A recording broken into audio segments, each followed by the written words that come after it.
അസ്സലാമു അലൈക്കും വറഹ്മത്തുള്ളാഹി വബറകാതുഹു. അൺമാസ്ക് അനോമലീസിന്റെ പുതിയൊരു വീഡിയോയിലേക്ക് എല്ലാവർക്കും സ്വാഗതം. ഇന്ന് നമ്മൾ ഡിസ്കസ് ചെയ്യാൻ പോകുന്നത് ഖുർആന്റെ പ്രിസർവേഷനെ കുറിച്ചാണ്. മറ്റു മതങ്ങളിൽ നിന്നും അല്ലെങ്കിൽ മറ്റു വേദഗ്രന്ഥങ്ങളിൽ നിന്നൊക്കെ ഖുർആനെ വ്യതിരിക്തമാക്കുന്നത് അതിൻ്റെ അചഞ്ചലമായിട്ടുള്ള പ്രിസർവേഷൻ ആണ്. അതായത് നമ്മൾ പറയുന്നത് പോലെ വള്ളി, പുള്ളി, കുത്ത്, കോമ മാറ്റമില്ലാതെ എന്താണോ നബി സല്ലല്ലാഹു അലൈഹി വസല്ലം പഠിപ്പിച്ചത് അത് നമുക്കിന്ന് അവൈലബിൾ ആണ് എന്നുള്ളത് ഇപ്പം അല്പം ഈ വിഷയത്തെക്കുറിച്ച് അറിവുള്ള എല്ലാവരും മനസ്സിലാക്കുന്ന, എല്ലാവരും അംഗീകരിക്കുന്ന ഒരു കാര്യമാണ്. ജബ്ബാർ മാഷ് അംഗീകരിക്കുന്നില്ലല്ലോ. അതെ, ജബ്ബാർ മാഷ് അംഗീകരിക്കുന്നില്ല. അങ്ങനെ അംഗീകരിക്കാത്ത ചില ആളുകളുണ്ട്. അവരുടെ വാദങ്ങൾ എന്താണ് എന്ന് നമുക്ക് നോക്കാം. അത് എത്രത്തോളം യുക്തിഭദ്രമാണ് എന്നും നമുക്ക് പരിശോധിക്കാം. നോക്കൂ, ഞങ്ങളുടെ കിതാബ് നോക്കൂ, വള്ളി പുള്ളി കുത്തുവോമ അങ്ങനെ തന്നെയാണ്. വള്ളി പുള്ളി കുത്തുവോമ വ്യത്യാസമില്ലാതെ അതിന്റെ തുടക്കം മുതൽ ഇന്ന് വരെയും ഇനി ലോകാവസാനം വരെയും ഒരേ കിതാബ് ഞങ്ങൾക്ക് ലോകത്തെല്ലായിടത്തുള്ളൂ. ഇത് പെർഫെക്റ്റ് ആയിട്ട് പ്രിസർവ് ചെയ്തിരിക്കുകയാണ് ദൈവം എന്നൊക്കെ പറഞ്ഞ് ഇവര് പ്രചരണം നടത്തി. ഇപ്പൊ എന്താണ് സ്ഥിതി എന്ന് വെച്ചാൽ, ക്രിസ്ത്യാനികളായ ഒരുപാട് പണ്ഡിതന്മാര് ഉലൂമുൽ ഖുർആൻ എടുത്ത് പഠിച്ചു. ഉലൂമുൽ ഖുർആൻ എടുത്ത് പഠിക്കുക മാത്രമല്ല, അവര് അതിന്റെ ഹിസ്റ്റോറിക്കൽ ബാക്ക്ഗ്രൗണ്ട് അന്വേഷിച്ചു പോയി ഗവേഷണങ്ങൾ നടത്തി, പഠനങ്ങൾ നടത്തിയിട്ട് അവരിപ്പോ വലിയ തോതിൽ ഇസ്ലാമിസ്റ്റുകളുടെ എല്ലാ വാദങ്ങളും പരമ അബദ്ധങ്ങളാണ് എന്ന് തെളിയിച്ചുകൊണ്ടിരിക്കുകയാണ്. ഓക്കെ, ഇവിടെ നമ്മൾ മനസ്സിലാക്കേണ്ടത് എന്താണ് സംഭവിച്ചത്? കുറെ അക്കാഡമിക് ആയിട്ടുള്ള ആളുകൾ ഇത് പഠിച്ചു, അങ്ങനെയാണോ? അല്ല, ക്രിസ്ത്യാനികൾ, അത് കുറെ ക്രിസ്ത്യൻ പണ്ഡിതന്മാർ ഇത് പഠിച്ചു എന്നുള്ളതാണ് പറയുന്നത്. എന്താ പഠിച്ചത്? ഉലൂമുൽ ഖുർആൻ പഠിച്ചു. ഉലൂമുൽ ഖുർആൻ പഠിച്ച കുറെ ക്രിസ്ത്യൻ പണ്ഡിതന്മാർ. ഇത് പ്രത്യേകം ശ്രദ്ധിക്കണം. അവർ കുറെ അക്കാഡമിക് ആയിട്ടുള്ള സ്കോളേഴ്സ് ഇത് ഈവൻ അക്കാഡമിക് ഫീൽഡിലാണെങ്കിൽ പോലും സ്വാഭാവികമായും അവർക്ക് അവരുടേതായ നാച്ചുറലിസ്റ്റിക് ബയാസസ് ഉണ്ടാവും. പക്ഷെ പോട്ടെ, അറ്റ്ലീസ്റ്റ് വിചാരിക്കാം. പക്ഷെ ഇവിടെ ക്രിസ്ത്യാനികൾ ഫണ്ട് ചെയ്ത് ക്രിസ്ത്യാനിറ്റി എങ്ങനെയെങ്കിലുമൊക്കെ ജസ്റ്റിഫൈ ചെയ്യാൻ വേണ്ടി, ഇസ്ലാമിനെ എങ്ങനെയെങ്കിലുമൊക്കെ എതിർക്കാൻ വേണ്ടി ഫണ്ട് ചെയ്ത് അതൊരു വരുമാന മാർഗമാക്കിയിരിക്കുന്ന ആളുകൾ, അതായത് ഈ തുടങ്ങുന്നത് തന്നെ ബയാസ്ഡ് ആയിട്ടാണ്. അത് എങ്ങനെയെങ്കിലുമൊക്കെ ഇസ്ലാമിനെ ഇതാക്കണം, അതിനു വേണ്ടി കുറെ ആളുകൾ കൂടി ആലോചിച്ച് എങ്ങനെയെങ്കിലും സ്വാഭാവികമായും ക്രിസ്ത്യാനിറ്റി ഡ്രോപ്പ് ഡൗൺ ചെയ്തുകൊണ്ടിരിക്കുമ്പോൾ ക്രിസ്ത്യാനിറ്റിയിലുള്ള ആളുകൾ പലപ്പോഴും പോകുന്നത് ഇസ്ലാമിലേക്കാണ്. ഇപ്പം ഇസ്ലാമിക പ്രബോധകന്മാരെ നമ്മൾ എടുത്തു നോക്കിയാൽ അതിൽ നല്ലൊരു വിഭാഗം ആളുകൾ ക്രിസ്ത്യാനിറ്റിയിൽ നിന്ന് വന്ന ആളുകളാണ്. അപ്പം സ്വാഭാവികമായും അങ്ങനെ ക്രിസ്ത്യാനികൾ ഫണ്ട് ചെയ്തുണ്ടാക്കിയ ഒരു പ്രൊപ്പഗണ്ട, അതാണ് മൂപ്പരുടെ തെളിവ്. ഇത് നിലവാരം കാണിച്ചു തരാൻ വേണ്ടിയിട്ടാണ് ഇത് കാണിക്കുന്നത്. മാത്രല്ല, ഈ ജബ്ബാറിന്റെ പഴയകാല ബ്ലോഗുകൾ എടുത്തു നോക്കി കഴിഞ്ഞാൽ ആ ബ്ലോഗിൽ മുമ്പ് പുള്ളി ഷെയർ ചെയ്തിരുന്ന പല ലേഖനങ്ങൾ എടുത്തു നോക്കിയാൽ അതിൽ ഈ അനിൽകുമാർ വി അയ്യപ്പന്റെ ലേഖനങ്ങൾ കാണും. അനിൽകുമാർ അയ്യപ്പൻ എന്നൊക്കെ പറയുന്നത് വളരെ നിലവാരമില്ലാത്ത, ഒരു അക്കാദമിക് നിലവാരമില്ല, ഒന്നുമില്ല. അദ്ദേഹത്തിന്റെ ക്രിസ്ത്യൻ ഒരു ബയാസ് തീർക്കാൻ വേണ്ടിയിട്ട് ഈ മതവിമർശന രംഗത്തേക്ക് കടന്നു വരുന്ന ആളാണ്. അപ്പം ഇദ്ദേഹം ഒരു പരദൂഷണ യുക്തിവാദിയാണെന്ന് നമ്മൾ പറയുന്നതിന്റെ കാരണം ഇതാണ്. കാരണം ഇദ്ദേഹത്തിന്റെ ഈ ഒരു ഹെയ്റ്റ് അല്ലെങ്കിൽ ഒരു വിഭാഗത്തെ പറയുന്ന ആ ആർഗ്യുമെന്റ്സുകളോടൊക്കെ ഉള്ള ഒരു വിരോധത്തിൽ എങ്ങനെ ഓരോ വിഷയത്തിലും കുറ്റം പറയാമെന്ന് റിസർച്ച് നടത്തുന്ന ആളായതുകൊണ്ട് അത് ക്രിസ്ത്യാനിറ്റിയുടെ ഭാഗത്ത് നിന്ന് വരുന്ന വിമർശനങ്ങളായാലും സംഘികൾ പറയുന്ന നെറേറ്റീവ് ആയാലും വിഷയത്തിൽ ഇസ്ലാമിന്റെ അതെടുക്കും. അത് അക്കാദമിക്കായി പുള്ളി തന്നെ തീരുമാനിക്കും എന്നുള്ളതാണ്. അപ്പോ അങ്ങനെ ഇതൊക്കെ കഴിഞ്ഞ് നമ്മളെന്താണ് ഇവർ തെളിയിച്ചു എന്നാ പറഞ്ഞത്. അതായത് ക്രിസ്ത്യൻ പാതിരിമാർ എന്ത് തെളിയിച്ചു? മുസ്ലിങ്ങളുടെ വാദങ്ങളൊക്കെ എന്ത് പറഞ്ഞാലും പുള്ളി അങ്ങ് അംഗീകരിച്ചു കൊടുക്കും, തെളിയിച്ചിരിക്കുന്നു. അപ്പൊ മുസ്ലിങ്ങളുടെ വാദങ്ങളൊക്കെ തെളിയിച്ചു എന്നാണ് പറയുന്നത്. അപ്പൊ അതിന് ബേസിക്കലി ഇവർ കൊണ്ടുവരുന്നൊരു വാദം അല്ലെങ്കിൽ കൊണ്ടുവരുന്നൊരു ഉഡായിപ്പ് എന്ന് പറയുന്നത് എന്താണ്? ഖുർആനിൽ വ്യത്യസ്ത അഹ്റഫുകളുണ്ട്, വ്യത്യസ്ത പാരായണ രീതികളുണ്ട്, അല്ലെങ്കിൽ ഖിറാഅത്തുകളുണ്ട് എന്നുള്ളതാണ്. ഇതാണ് ബേസിക്കലി ഇവർ പറയുന്നത്. സ്ഥിരം ഉണ്ട്, സംഭവം ശരിയാണ്. വ്യത്യസ്ത ഖിറാഅത്തുകളുണ്ട്, അഹ്റഫുകളുണ്ട്. അപ്പം ഇവരുടെ ഒന്നാമത്തെ പോയിന്റ് എന്ന് പറയുന്നത്, ഇത് എന്ത് ചെയ്യുന്നില്ല, മുസ്ലിം പണ്ഡിതന്മാർ സാധാരണക്കാരായ ആളുകൾക്ക് പഠിപ്പിച്ചു കൊടുക്കുന്നില്ല. അത് ഈ ഖുർആന്റെ പ്രിസർവേഷൻ നഷ്ടപ്പെട്ടു എന്നവർ മനസ്സിലാക്കാതിരിക്കാൻ വേണ്ടിയിട്ടാണ് പഠിപ്പിച്ചു കൊടുക്കാത്തത് എന്നുള്ളതാണ്. അപ്പം ഇതിലെ ഫസ്റ്റ് പോയിന്റ് ശരിയാണ്. സാധാരണക്കാർക്ക് പൊതുവെ ഇത് പഠിപ്പിച്ചു കൊടുക്കാറില്ല. കാരണം സാധാരണക്കാർക്ക് പലതും പഠിപ്പിച്ചു കൊടുക്കും. സാധാരണക്കാർക്ക് ഉസൂലുൽ ഫിഖ് എന്താണെന്ന് അറിയില്ല, ഖവായിദുൽ ഫിഖിയ്യ എന്താണെന്ന് അവർക്ക് അറിയില്ല. അങ്ങനെ പല വിഷയങ്ങളും അവർക്ക് അറിയാത്ത കാര്യങ്ങളുണ്ട്. ഇപ്പം ജമ്മും കസറും ആക്കേണ്ടത് 80 കിലോമീറ്റർ പോയാൽ ജമ്മും കസറും ആക്കണം, അല്ലെങ്കിൽ 120 കിലോമീറ്റർ പോയാൽ ജമ്മും കസറും ആക്കണം എന്ന് പഠിക്കുന്ന ആളുകൾക്ക് ഈ 120ഉം 80ഉം എങ്ങനെയാണ് കാൽക്കുലേറ്റ് ചെയ്തത് എന്ന് അവർക്കറിയില്ല. അപ്പൊ സാധാരണക്കാർക്ക് അറിയാത്ത പല വിഷയങ്ങളും ഉണ്ടാവും. അത് ഒരു വിഷയത്തിൽ ഇപ്പോൾ സ്കോളർലി ആയിട്ടുള്ള ആളുകൾ മാത്രം അറിയുന്ന ചില കാര്യങ്ങൾ ഉണ്ടാകും എന്നുള്ളത് അതെ, കാരണം നമ്മളൊരു സാധാരണ വിശ്വാസികളെ സംബന്ധിച്ചിടത്തോളം പ്രായോഗിക തലത്തിൽ പ്രായോഗിക ജീവിതത്തിൽ നേരിടേണ്ടി വരുന്ന കാര്യങ്ങളെയാണ് സാധാരണഗതിയിൽ നമ്മൾ പഠിക്കുക. ഇനി അതിന്റെ അപ്പുറത്തേക്ക് ഡീപ്പ് ലെവലിലുള്ള കാര്യങ്ങൾ റിസർച്ച് ആണെങ്കിൽ അത് അതാത് ആളുകളുടെ ഫീൽഡാണ്. അത്തരം പക്ഷെ ഏജബറിനെ സംബന്ധിച്ചിട്ടില്ല.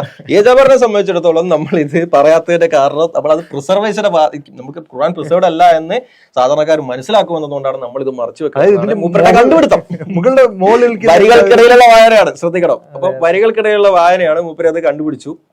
പക്ഷെ അതിലെ പ്രശ്നം എന്താന്ന് വെച്ചാൽ ഈ വരികൾക്കിടയിലുള്ള വായന മൂപ്പർക്ക് മാത്രമേ മനസ്സിലായിട്ടുള്ളൂ.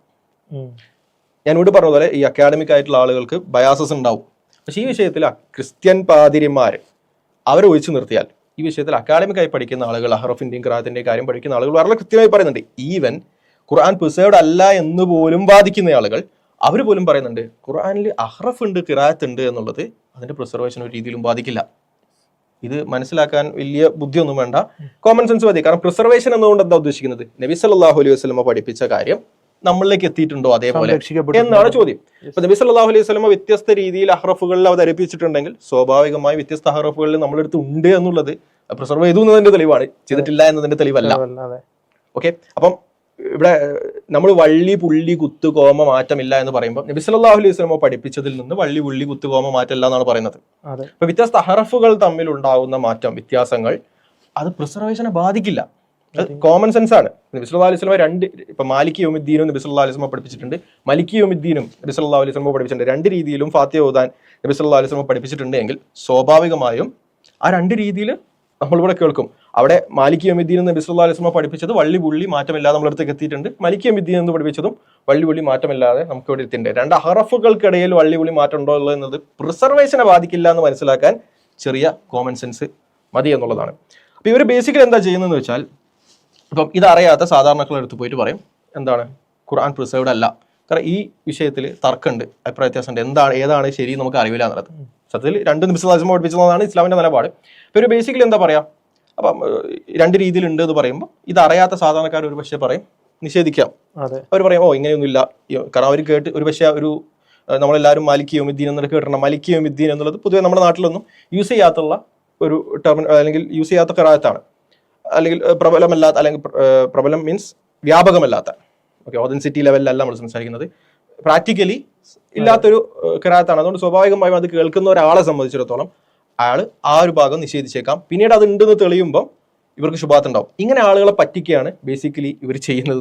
ഇവരുടെ ഈ ഫോൺ കോൾ റെക്കോർഡിങ് അങ്ങനെയുള്ള കുറെ പരിപാടികളുണ്ട്. അതായത് ഇങ്ങനെ കുറെ ആളുകളെ വളരെ അവർ വെറുപ്പിക്കുന്ന സ്വഭാവത്തിലുള്ള കുറെ വീഡിയോകൾ ചെയ്യുക, എന്നിട്ട് നമ്പർ കൊടുക്കുക. അപ്പൊ സ്വാഭാവികമായിട്ടും സാധാരണക്കാർ എന്തിനാണ് ഈ രൂപത്തിൽ നിലവാരമില്ലാതെ സംസാരിക്കുന്നത് ചോദിക്കാൻ വേണ്ടി വിളിക്കും. അപ്പൊ അങ്ങനെയുള്ള ആളുകളെ സംബന്ധിച്ചിടത്തോളം സാധാരണക്കാരായിട്ടുള്ള, അതായത് പലപ്പോഴും വൃദ്ധന്മാരായിട്ടുള്ള ആളുകൾ, അതുപോലെ തന്നെ പലപ്പോഴും ചെറിയ കുട്ടികളെ പോലും വിളിച്ചിട്ട് ഇതുപോലുള്ള കാര്യങ്ങൾ ചോദിക്കാന്നുള്ള, ഇങ്ങനെ ചോദിക്കുക എന്ന് മാത്രമല്ല പലപ്പോഴും ഇങ്ങനെയുള്ള ആളുകളെ പല കാര്യങ്ങൾ പറഞ്ഞ് പ്രഷർ ചെയ്തിട്ട് അതിന്റെ പേര് പൈസ കിട്ടുന്ന ആളുകൾ പോലും ഈ കൂട്ടത്തിലുണ്ട് എന്നുള്ളത് നമുക്കറിയാൻ കഴിയും. അപ്പോൾ ഇത് ശരിക്കും ഒരു തരികിടയാണ്. ഈ അക്കാദമിക് നിലവാരത്തിലാണ് നിങ്ങളുടെ ആർഗ്യുമെന്റ് എന്നുണ്ടെങ്കിൽ അക്കാദമിഷ്യൻസ് എന്ത് പറയുന്നു എന്നുള്ളതാണ് നോക്കേണ്ടത്. ഈവൻ സെക്യുലർ അക്കാദമിക്സ് പോലും ഈവൻ ഖുർആൻ പ്രിസർവ്ഡ് ആണോ എന്ന വിഷയത്തിൽ വലിയ ഉറപ്പില്ലാത്ത ആളുകൾ, ഓക്കെ, വലിയ ഉറപ്പില്ലാത്ത ആളുകൾ പോലും പറയുന്ന ഒരു കാര്യമാണ് എന്ത്, അഹ്റഫും ഖിറാഅത്തും ഡിഫറെന്റ് ആണ് എന്നതിന്റെ ബേസിസിൽ എന്ത് ചെയ്യേണ്ട ആവശ്യമില്ല. അതും പ്രിസർവേഷനും തമ്മിൽ ബന്ധമില്ല. കാരണം അഹ്റഫ് എന്ന് പറഞ്ഞാൽ രണ്ട് ഖുർആൻ നബി സല്ലല്ലാഹു അലൈഹി വസല്ലം പഠിപ്പിച്ച രണ്ട് രീതിയിൽ പാരായണം ചെയ്യാൻ പഠിപ്പിച്ചതിൽ തമ്മിലുള്ള വ്യത്യാസമാണ്. ആ തമ്മിലുള്ള വ്യത്യാസം അല്ലല്ലോ പ്രിസർവേഷൻ നോക്കുന്നത്. നബി സല്ലല്ലാഹു അലൈഹി വസല്ലം പഠിപ്പിച്ചതും നമ്മൾ കേട്ടതും തമ്മിലുള്ള വ്യത്യാസമാണ് നോക്കേണ്ടത്. അപ്പം അതും പ്രിസർവേഷനും തമ്മിൽ ബന്ധമില്ല എന്നുള്ളത് അവർ പോലും സമ്മതിക്കുന്ന കാര്യമാണ്. പക്ഷെ പ്രിസർവേഷനൊന്നും ബന്ധമുണ്ടെന്ന് മൂപ്പരുടെ സ്കോളേഴ്സ് പറയാറുണ്ട്, അഥവാ മൂപ്പരുടെ സോ കോൾഡ് ക്രിസ്ത്യൻ പണ്ഡിതന്മാർ പറയാറുണ്ട് എന്നുള്ളതാണ്. ഈ പണ്ഡിതന്മാർ ഏതാണെന്ന് പറയാം, ഈ ആൻസറിങ് ഇസ്ലാം എന്ന് പറയുന്ന അതെ, അതിലൊക്കെ കോട്ടിക്കൊക്കെ ഉണ്ട് ഇതില്. അപ്പോ ഇതില് ബേസിക്കലി എന്താന്ന് വെച്ചാൽ ഇവർ പറയുന്ന വേറൊരു ഇതുണ്ട്. കാരണം നബി സല്ലല്ലാഹു അലൈഹി വസല്ലമയുടെ കാലഘട്ടത്തിൽ ഒരു ഖുർആൻ നബി സല്ലല്ലാഹു അലൈഹി വസല്ലം പഠിപ്പിച്ചിട്ടുള്ളൂ. ഓക്കെ, ഇവർ പറയുന്ന അടുത്തൊരു തട്ടിപ്പാണ്. കാരണം ഇത് സാധാരണക്കാരടുത്ത് നടക്കും. ഈ വിഷയത്തെ കുറിച്ച് അറിയാത്ത ഒരാളടുത്ത് പോയിട്ട് ഇത് പറയുമ്പോൾ അവർ ചിലപ്പോൾ ആദ്യം നിഷേധിക്കും. അപ്പൊ ഇവർ ഇതിലെ തെളിവുകൾ കൊണ്ടുകൊടുക്കുമ്പോൾ അവർ കൺഫ്യൂസ്ഡ് ആവും. അതാണ് ഉഡായിപ്പ് എന്ന് പറയുന്നത്. പക്ഷെ ഈ വിഷയത്തെ കുറിച്ച് അറിയുന്ന ഒരാൾ പറയുമ്പോൾ നബി സല്ലല്ലാഹു അലൈഹി വസല്ലം വ്യത്യസ്ത ഖിറാഅത്തുകൾ അവതരിപ്പിച്ചിട്ടുണ്ട്, അപ്പോൾ സ്വാഭാവികം വ്യത്യസ്ത ഖിറാഅത്തുകളുണ്ടാവും, സോ വാട്ട് എന്നവർ തിരിച്ചു ചോദിക്കുമ്പോൾ പിന്നെ ഇവർ പറയുന്ന ഒരു ഉഡായിപ്പ് ഉണ്ട്. എന്താണ്, നബി സല്ലല്ലാഹു അലൈഹി വസല്ലം ഒന്നേ പഠിപ്പിച്ചിട്ടുള്ളൂ. പിന്നീട് എന്ത് ചെയ്തു, ഈ സംരക്ഷണം ചെയ്ത സമയത്ത് ചില ആളുകൾക്ക് മിസ്റ്റേക്കൊക്കെ പറ്റി, അവിടെ നിന്ന് ഇവിടുന്നൊക്കെ പറ്റി, അങ്ങനെയാണ് ഈ വ്യത്യസ്ത ഖിറാഅത്തുകൾ ഉണ്ടായത്. അപ്പൊ അങ്ങനെ ഉണ്ടായപ്പം പിന്നെ മുസ്ലിങ്ങൾക്ക് ഇത് ജസ്റ്റിഫൈ ചെയ്യാൻ വേണ്ടി നബി സല്ലല്ലാഹു അലൈഹി വസല്ലം പണ്ടേ പഠിപ്പിച്ചതാണ് എന്നങ്ങോട്ട് കാച്ചി വിട്ടതാണ് എന്നാണ് മൂപ്പര്, അല്ലെങ്കിൽ മൂപ്പരുടെ കാര്യമല്ല, മൂപ്പരുടെ ക്രിസ്ത്യൻ പണ്ഡിതന്മാർ പറയുന്ന കാര്യം അതാണ്. അപ്പോ ഇതിലുള്ള പ്രോബ്ലം എന്താന്ന് വെച്ചാൽ, ക്രിസ്ത്യാനികളെ സംബന്ധിച്ചിടത്തോളം അവരുടെ വേദഗ്രന്ഥം പോലെയാണ് ഖുർആനും ഹദീസും എന്ന് വിചാരിക്കുമ്പോൾ ഉണ്ടാവുന്ന ഒരു പ്രശ്നമാണ്. ഇസ്ലാമിൽ അതിൻ്റെത് കൃത്യമായ സനദും കാര്യങ്ങളൊക്കെ ഉണ്ട്. അപ്പൊ നിങ്ങളിവിടെ സ്ക്രീനിൽ കാണുന്നത് നബി സല്ലല്ലാഹു അലൈഹി വസല്ലമ 7 അഹ്റഫുകളിലാണ് ഖുർആൻ അവതരിച്ചത് എന്ന് പറയുന്ന, 7 അഹ്റഫുകളിലാണ് ഖുർആൻ അവതരിച്ചത് എന്ന് നബി സല്ലല്ലാഹു അലൈഹി വസല്ലമ പറയുന്ന ഹദീസാണ്. ഇത് വ്യത്യസ്ത സഹാബികളുടെ വ്യത്യസ്ത ആളുകൾ വ്യത്യസ്ത രീതിയിൽ റിപ്പോർട്ട് ചെയ്തിട്ടുള്ള ഹദീസാണ്. പല കോണ്ടസ്റ്റുകളിലും ഈ കൺസെപ്റ്റ് ഹദീസായിട്ട് വരുന്നുണ്ട്. ഇത് കോംപ്രഹെൻസീവ് ലിസ്റ്റ് അല്ല, ഇതിന് പുറത്ത് വേറെ ലിസ്റ്റ് ഉണ്ട്. അപ്പോൾ ഇത്രയും ആളുകൾ ഒരുമിച്ച് നിന്ന് കള്ളം പറഞ്ഞു എന്ന് പറയേണ്ടി വരും. അതും അവർക്ക് മുമ്പുള്ള ആളുകൾ, അതായത് ഈ ചെയിനിൽ ഒരുപാട് ഓരോ സെറ്റിലും, അതായത് നബി സല്ലല്ലാഹു അലൈഹി വസല്ലമയിൽ നിന്ന് 10 പേര് കേട്ടു, ആ 10 പേരിൽ നിന്ന് 10 പേര് കേട്ടു, അങ്ങനെ ഇത് വലിയൊരു അംബ്രല്ല ആയിട്ട് പോകുന്നുണ്ട്. അപ്പൊ 100 വർഷം കഴിഞ്ഞ് ഇവർ എല്ലാവരും കൂടി ഒരുമിച്ച് ഇത് കള്ളം ഉണ്ടാക്കി പറഞ്ഞു എന്ന് പറയേണ്ടി വരും. അത് ഇത് നിങ്ങൾ നബി സല്ലല്ലാഹു അലൈഹി വസല്ലം പറഞ്ഞിട്ടില്ല എന്ന് വിശ്വസിച്ചാൽ നിങ്ങൾക്ക് ലോകത്ത് ഒരു ചരിത്രവും നിങ്ങൾക്ക് വിശ്വസിക്കാൻ കഴിയില്ല. കാരണം അത്രയും മുതവാത്തിറായിട്ട് വരുന്ന ഹദീസാണ് ഇത് എന്നുള്ളത് നമ്മൾ ഒന്നാമതായി മനസ്സിലാക്കാം. രണ്ടാമത് സൂറത്ത് ഫാത്തിഹ മുസ്ലിങ്ങൾ ദിവസം 17 പ്രാവശ്യം ഏറ്റവും ചുരുങ്ങിയത് ഓതുന്നതാണ്. അതിൽ നമ്മൾ ഈ ളുഹ്റും അസ്റും ഒഴിച്ചു നിർത്തിയാൽ തന്നെ ബാക്കി 6 പ്രാവശ്യം, അതായത് പതുക്കെ ഓതുന്ന ഒഴിച്ചു നിർത്തിയാൽ ഏറ്റവും ചുരുങ്ങിയത് 6 പ്രാവശ്യം പബ്ലിക്കായിട്ട് ഓതുന്നതാണ്. അതിലുള്ളതാണ് മാലിക് യൗമിദ്ദീനും മലിക് യൗമിദ്ദീനും എന്നുള്ള വ്യത്യാസം. ഇത് അറിയാതെ പറ്റിപ്പോയൊരു തെറ്റാവുക സാധ്യമല്ല. കാരണം എല്ലാ ദിവസവും ഓതുന്നത് പെട്ടെന്ന് ഒരു ദിവസം ഒരാൾ മാറ്റിയാൽ അത് എല്ലാവരും പിടിക്കും. അതെ, മുസ്ലിം സമൂഹം ഇത് ഫോളോ ചെയ്തു.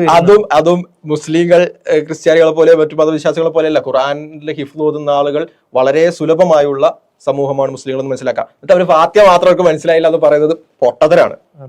ഇനി അടുത്തത് സൂറത്ത് യാസീൻ മാത്രമല്ല, ഡിസ്ജോയിന്റ് ലെറ്റേഴ്സ്, ഇപ്പം അലിഫ് ലാം മീം, അതേപോലെ യാസീൻ, ഇങ്ങനെ അർത്ഥം നമുക്ക് അറിയാത്ത ചില വാക്കുകൾ ഖുർആനിലുണ്ട്. എന്താണ് ഈ വാക്കിന്റെ പ്രശ്നം എന്ന് വെച്ചാൽ, ഇവര് ബേസിക്കലി പറയുന്നത്, ഇപ്പം ഉസ്മാൻ അള്ളാഹുവിന്റെ കാലഘട്ടത്തിലുള്ള ഖുർആനിൽ കുത്തില്ലായിരുന്നു, അപ്പൊ കുത്തില്ലാത്ത അല്ലെങ്കിൽ ഫതഹ ഇല്ലായിരുന്നു, അതുകൊണ്ട് തെറ്റിപ്പോയതാണ്. പക്ഷെ ഇതിലെ പ്രോബ്ലം എന്താന്ന് വെച്ചാൽ, ഇതിലെ പ്രശ്നം എന്താന്ന് വെച്ചാൽ, അങ്ങനെയാണെങ്കിൽ യാസീൻ എന്ത് ചെയ്യണം? പല രീതിയിൽ ഓതാം. യാസീൻ ഓതാം, അതല്ലെങ്കിൽ ബാഷീൻ എന്ന് ഓതാം, അല്ലെങ്കിൽ ഞാഷീൻ എന്ന് ഓതാം. അങ്ങനെ പല രീതിയിൽ അത് ഓതാം. കാരണം അതിന് അർത്ഥമില്ല, അർത്ഥമില്ലാത്ത 2 വാക്കുകളാണ്. അത് പല രീതിയിൽ ഓതാം. കുത്തില്ലെങ്കിൽ പിന്നെ സായാവാം, ഷായാവാം, ബായാം, താവാം, അല്ല തീയാവാം, അങ്ങനെ എന്തുമാവാം. ഓക്കെ, അപ്പൊ തെറ്റാണെങ്കിൽ, അത് ഉസ്മാൻ അള്ളാഹുവിന്റെ കിതാബ് ഖുർആനിൽ തെറ്റുകയാണെങ്കിൽ യാതൊരു കോണ്ടസ്റ്റും ഇല്ലാത്ത ഡിസ്ജോയിന്റ് ആയിട്ടുള്ള ഈ ലെറ്റേഴ്സിലാണ് തെറ്റ് പറ്റേണ്ടത്. പക്ഷേ അവിടെ എല്ലാവരും യാസീൻ എന്നുള്ളത് യോജിക്കുകയും ചെയ്യുന്നുണ്ട്. ഇവരുടെ തീർ പ്രകാരമാണെങ്കിൽ അത് അൺഎക്സ്പെക്റ്റഡ് ആണ്. തീർന്നില്ല. ഇനി ഇതിൽ അടുത്തത് നമ്മൾ പറയാൻ പോകുന്നതാണ് നമ്മുടെ ഇതിലെ മറ്റൊരു ടോപ്പിക്, സ്പെല്ലിംഗ്. ഇപ്പൊ വ്യത്യസ്ത രീതിയിൽ എഴുതാൻ പറ്റും. നമുക്ക് ഈ 2 രീതിയിൽ നമുക്ക് എന്ത് ചെയ്യാൻ പറ്റും? എഴുതാൻ പറ്റും. ഇങ്ങനെ എഴുതാൻ പറ്റും, ഇങ്ങനെ എഴുതാൻ പറ്റും. ഇത് രണ്ടും ഒരേ വാക്കാണ്, ഒരേ അക്ഷരമാണ്, ഒരേ രീതിയിലാണ് ഉച്ചരിക്കുക, എല്ലാം ഒരേപോലെയാണ്. അപ്പൊ സ്വാഭാവികമായും അങ്ങനെ വ്യത്യസ്ത രീതിയിൽ എഴുതാൻ പറ്റുമെങ്കിൽ, ഇപ്പം ഒരു കിതാബിൽ നിന്ന് വേറൊരു കിതാബിലേക്ക് കോപ്പി അടിക്കുകയാണെങ്കിൽ, അല്ലെങ്കിൽ ഇപ്പം നമുക്ക് ഇതിന്റെ അടിസ്ഥാനത്തിൽ നമുക്ക് മനസ്സിലാക്കാൻ കഴിയുന്ന ഒരു സാധനമുണ്ട്. അതായത് നമുക്ക് ഉസ്മാൻ അള്ളാഹുവിന്റെ ഉസ്മാൻ അള്ളാഹു എഴുതിയ ആ മുസ്ഹഫിന്റെ ആ കറക്റ്റ് രൂപം നമുക്ക് എന്ത് ചെയ്യാൻ പറ്റും? ട്രേസ് ബാക്ക് ചെയ്യാൻ പറ്റും. എങ്ങനെയാണ് ട്രേസ് ബാക്ക് ചെയ്യാൻ പറ്റുമെന്ന് വെച്ചാൽ, ഞാനിവിടെ പറഞ്ഞ പോലെ ഇംഗ്ലീഷിൽ നമുക്ക് 2 രീതിയിൽ എഴുതാൻ പറ്റുന്നത് പോലെ, നമുക്ക് അറബിയിലെ വാക്കുകളും ഒരേ കാര്യം തന്നെ, ഒരേ സംഭവം തന്നെ നമുക്ക് 2 രീതിയിൽ എഴുതാൻ പറ്റും. ഉദാഹരണത്തിന് നിഅമത്തുള്ള എന്നുള്ളത് നമുക്ക് ഈ 2 രീതിയിൽ എഴുതാൻ കഴിയും. അപ്പൊ സ്വാഭാവികമായും ഇന്ന് അവൈലബിൾ ആയിട്ടുള്ള മാനുസ്ക്രിപ്റ്റ്സ്, അഥവാ ഇന്ന് നമുക്ക് കിട്ടുന്ന പണ്ടത്തെ കാലത്തെ മാനുസ്ക്രിപ്റ്റ്സ് നമ്മൾ നോക്കുകയാണെങ്കിൽ, ഇത് എല്ലാ മാനുസ്ക്രിപ്റ്റ്സും വന്നത് ഒരു മാനുസ്ക്രിപ്റ്റിൽ നിന്നാണ് നമുക്ക് മനസ്സിലാക്കാൻ സാധിക്കും. എന്തുകൊണ്ടാണെന്ന് വെച്ചാൽ, കാരണം ഇങ്ങനെ എഴുതിയാലും എന്താണ്? അർത്ഥം സെയിം ആണ്, വായിക്കുന്നത് സെയിം ആണ്, എല്ലാം സെയിം ആണ്. അപ്പൊ പിന്നെ ഇങ്ങനെ വരാതെ ഇങ്ങനെ വന്നത് എന്തുകൊണ്ടാണ് എന്നുള്ളൊരു ചോദ്യം വരും. പണ്ട് കാലത്ത് ഈ അർത്ഥം ഈ രീതിയിലും എഴുതാറുണ്ടായിരുന്നു, ഈ രീതിയിലും എഴുതാറുണ്ടായിരുന്നു. നമ്മൾ നോക്കുന്ന സമയത്ത് ഖുർആനിൽ 11 സ്ഥലത്ത് ഈ രീതിയിലും 12 സ്ഥലത്ത് ഈ രീതിയിലും എഴുതുന്നുണ്ട്. ഓക്കെ, ഒരു മാനുസ്ക്രിപ്റ്റിൽ. അപ്പോൾ സ്വാഭാവികമായും മറ്റു മാനുസ്ക്രിപ്റ്റ്സ് ഇൻഡിവിജ്വലി വേറെ സ്ഥലത്തു നിന്നാണ് വന്നത് എങ്കിൽ, അല്ലെങ്കിൽ ഇൻഡിപെൻഡൻ്റ് ആയിട്ടാണ് വന്നത് എങ്കിൽ, സ്വാഭാവികമായും ആ മാനുസ്ക്രിപ്റ്റ്സിൽ വേറെ രീതി, കാരണം എങ്ങനെ വേണമെങ്കിലും അക്ഷരങ്ങളാവാം. ഓക്കെ, അപ്പോൾ വേറെ രീതിയിലായിരിക്കും ഉണ്ടാവുക. പക്ഷെ നമ്മൾ ഈ ചാർട്ട് നോക്കിയാൽ നമുക്ക് മനസ്സിലാവും, ഇതിൽ നമുക്ക് അവൈലബിൾ ആയിട്ടുള്ള മാനുസ്ക്രിപ്റ്റ്സിലെല്ലാം ഒരേപോലെയാണ് ഈ അക്ഷരങ്ങൾ ഉപയോഗിച്ചിട്ടുള്ളത്. അതായത് 2 രൂപത്തിൽ എഴുതാമെന്നിരുന്നിട്ടും ആദ്യത്തെ പ്രതിയിൽ എങ്ങനെയാണോ ഉള്ളത് അതേ രൂപത്തിലാണ് ആ എഴുത്തുകളിൽ പോലുള്ള സൂക്ഷ്മത പാലിച്ചത്. ആ എഴുത്തുകൾ പോലും ഇത് 2 പോയിന്റാണ് നമുക്ക് മനസ്സിലാക്കുന്നത്. ഒന്ന്, ഈ മാനുസ്ക്രിപ്റ്റ്സ് എല്ലാം അതിന്റെ ടൈം വെച്ച് നോക്കിയാൽ അത് ഉസ്മാൻ അള്ളാഹുവിന്റെ കാലഘട്ടത്തിന് തൊട്ട് ശേഷം വരുന്ന മാനുസ്ക്രിപ്റ്റ്സ് ആണ്.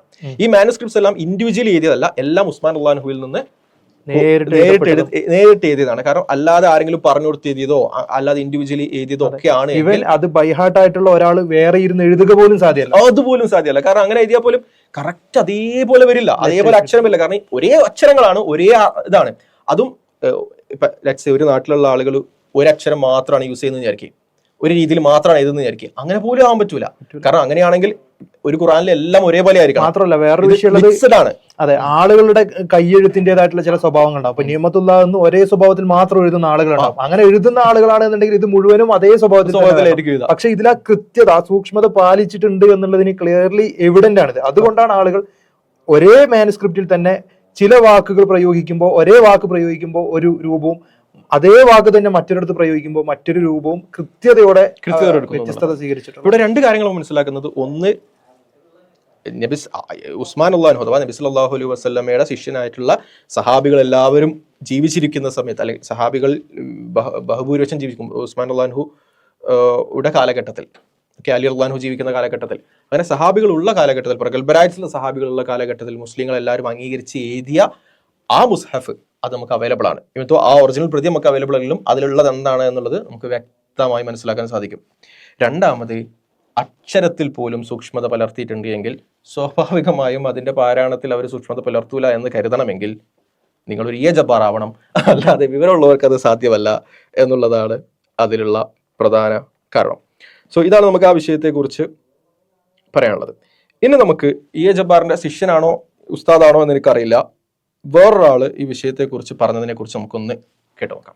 ഓക്കെ, ഞാനൊന്ന് കൂട്ടിച്ചേർക്കാൻ stylometric analysis of Quran and Hadith last പോയിന്റിലേക്കാണ്. ഒന്ന്, ഖുറാന്റെ ഒരു ആഘോഷം, ഈ നമുക്ക് 100ാമതൊരു ആഘോഷം ഇപ്പൊ നടക്കേണ്ട വർഷമാണ് കേട്ടോ.